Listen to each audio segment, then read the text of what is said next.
I'm Hillary Johnson, and welcome to Flashback, where we take a look at local stories from years gone by. Today we go back to March 14th, 2002, when a traditional Northwest Aboriginal dance was explored and explained.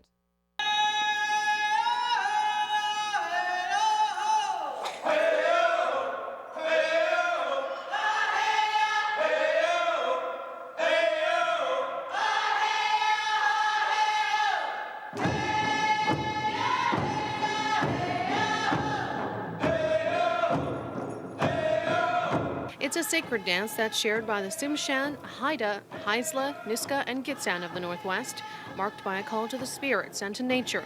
The Crest dance is many things to different nations, but mainly it's performed during times of financial need and during feasts or celebrations. Brenda Wesley, who teaches the dance, explains. What it is, it's a sacred dance that is done during an opening ceremony to help people identify their crests. It's also done in what is known as a blanket dance. If there's a time of trouble or if somebody needs a little bit of financial help, this is when the crest dance is done. Each person in the dance has a crest or animal they represent. That animal, either the eagle, raven, blackfish, also called the killer whale, or wolf, has been passed down from generation to generation from the mother's side. And there's a story behind each crest, how the family came to have it. Brenda Wesley's family is the blackfish. It's believed that one of my ancestors was approached by a killer whale, or was taken care of by the killer whale. One of the stories is one of the hunters got lost at sea, and then the killer whales came on both sides of the canoe and ushered this hunter home.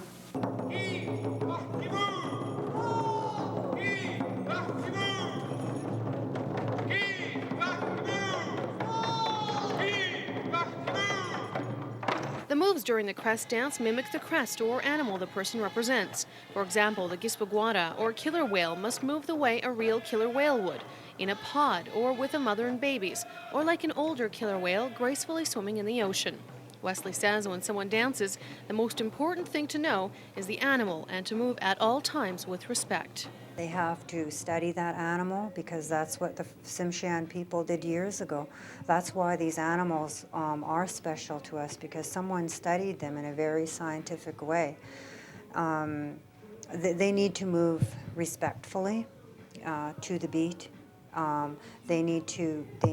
It's got to be handled in a respectful way, and they do have to take the proper steps in time with the music in order for it to have an effect on the audience. Before the dance begins, everyone must don either a button blanket or a blanket that represents their crest, and if they want, a cedar hat. The button blankets are embroidered with the person's traditional name on one side and their house and tribe on the other. This serves to identify who they are.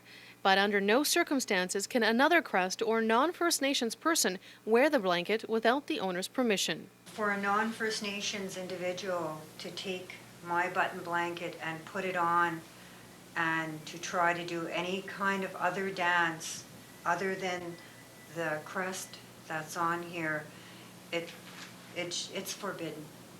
It's just, you just don't do that. The dance, as we mentioned, is a bit different for each nation. It may be performed in several ways and with different kinds of music. The Spishant dancers, based in Kitsim-Kalem, have developed at least two ways to perform the dance. This is the more traditional way. A blanket is placed in the middle of the dance, then the crests are called out one at a time. Oftentimes the eagle goes first, then the raven, the blackfish, and then the wolf.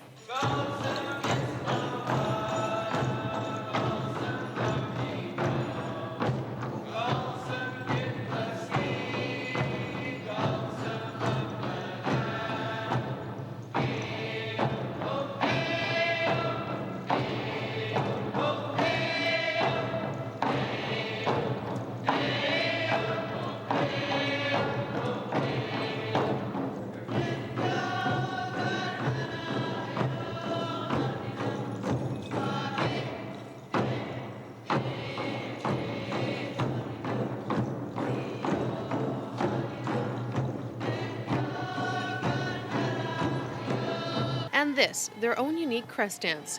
Both share some of the same characteristics: the call to the crest, the use of box drums and handheld drums.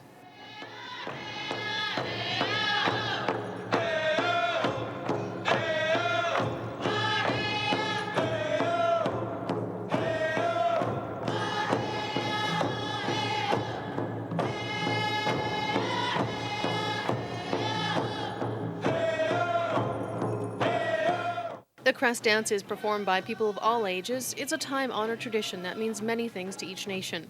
Wesley says, above all, when performing the dance, pay respect to the crests, because it's the animal behind the crests that have helped guide them through bad times and the good times.